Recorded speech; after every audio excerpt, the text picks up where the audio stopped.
បាទនេះគឺជាមេឃធ្លាក់ភ្លៀងបាទនៅរាជធានីភ្នំពេញបងប្អូនទាំងអស់គ្នា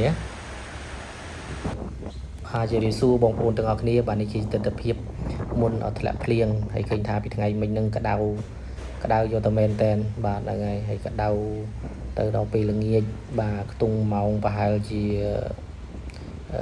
4-5ហ្នឹងគឺថាមេឃចាប់ផ្ដើម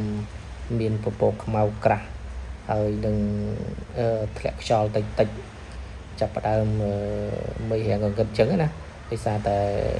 រកភ្លៀងរកអីអញ្ចឹងទៅអញ្ចឹងវាជាអំណោយផលមួយដែរសម្រាប់